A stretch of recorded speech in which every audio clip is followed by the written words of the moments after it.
Zohar, it kills Edom, right? It is the destructive force that destroys all Edom and the influences of Edom, okay, which is the exile that we're in now, okay? Now, let's go to do a little bit of this next paragraph, just to share with you something really interesting. Something that I've never saw before, and this is only Rabbi Nachman. Now, all this is so when a person has a lustful thought occasionally. Then it is enough to recite the above-mentioned 2 verses. But if, God forbid, he regularly has thoughts about the all-encompassing desire and cannot disengage from it, then he also has to shed tears when accepting the yoke of the kingdom of heaven, which we mentioned before. Okay?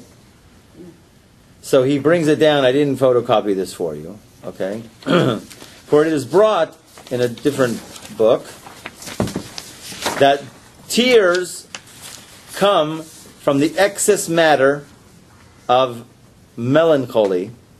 And melancholy, if I say it right, depression, is the spleen, which is an aspect of the kingdom of evil, the promiscuous woman, from which the souls of the mixed multitude. And when he sheds tears while accepting the yoke of the kingdom of heaven, then the excess matter, the lustful desires, which stem from the dirtiness of the blood of the spleen, and from the excess matter are expelled, come out. He then includes his soul in the kingdom of heaven.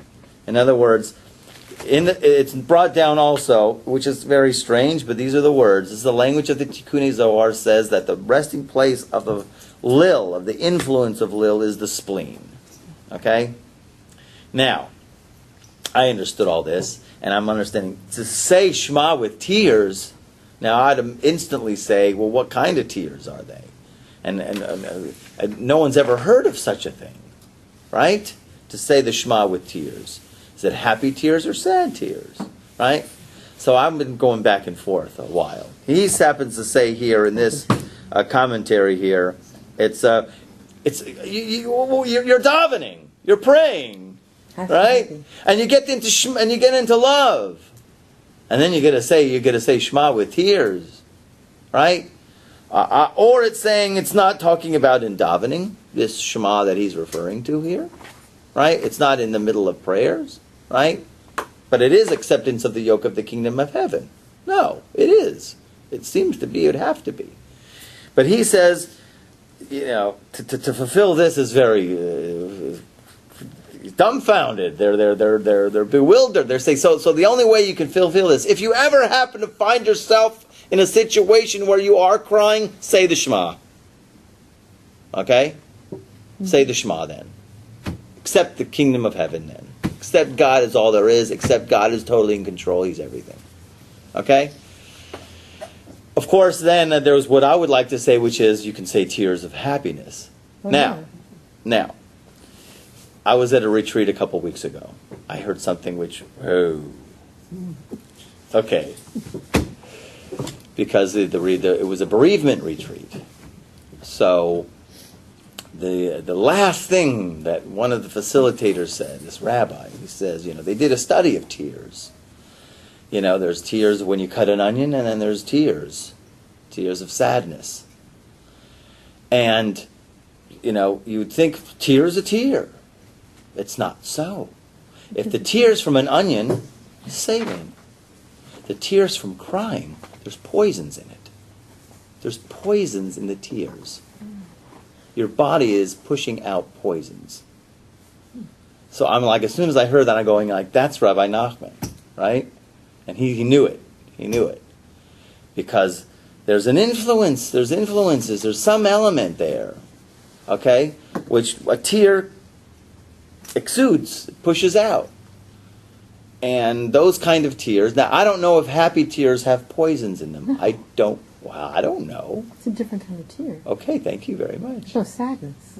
Well, who says it has to, so what is it, saline? Maybe it is also pushing out poison. No. Why not?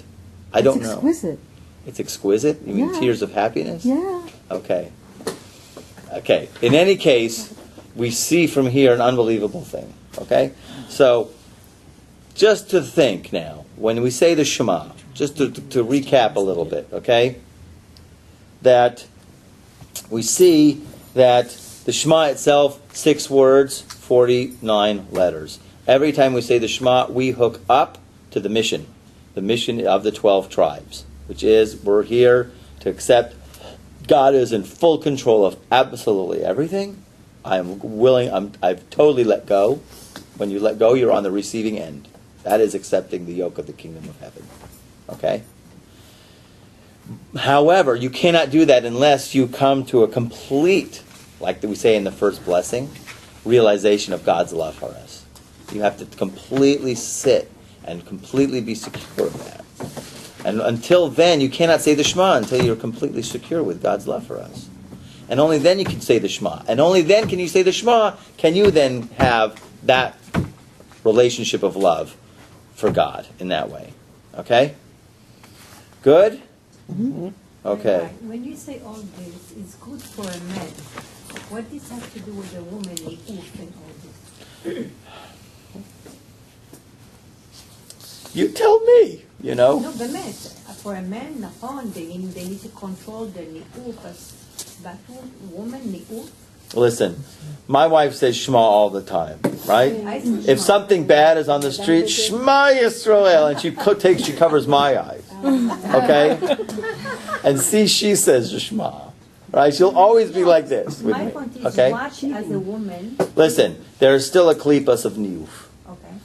And there is an element that I think, that I know, actually, that women, the Chazal does say that the Geula comes through the women. Okay? Now, I've got ideas of how that could be. Okay?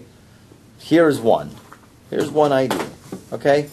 So, you're right, women maybe don't have such Yetzer Hara like that. That they're, maybe their evil urges in different areas. It's true. But maybe you could teach your husband this. Okay? Maybe you could show this, leave it around for him to read it, if he would read it. Okay? Doubt it. Okay? In any case. My question is, when I say Shema, am I following? Yes. You know why? Because you are, every one of our souls are connected. Okay? In your soul is a sliver of everybody else's soul.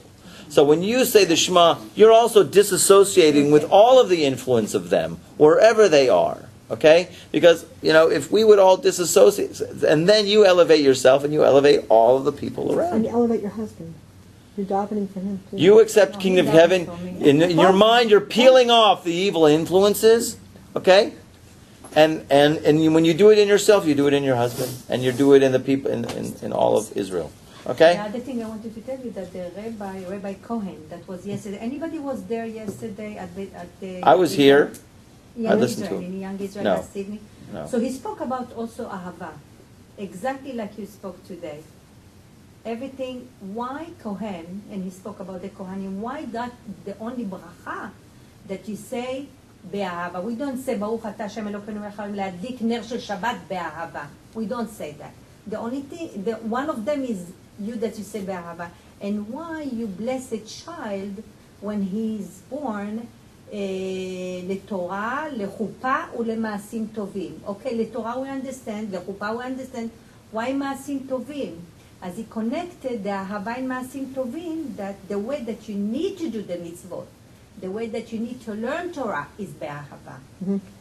And he, like you spoke about the אהבה, this is deep, unbelievable. Beautiful. He did it really beautiful. And היום אתה מדבר גם על אהבה. It was really... Ava and Yira. You also need Yira. Yes. We say that those are the two wings of the angel that brings that elevates, causes everything to get elevated. That's the Tikkun Zohar. The very, very thing that I learned yesterday, מה זה מעשים טובים, is that we bless a baby that he comes בברית. Okay.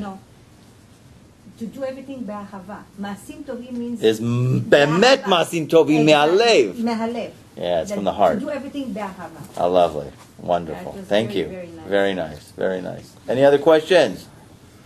Okay. Let's destroy the forces of evil. Okay? See the Geula.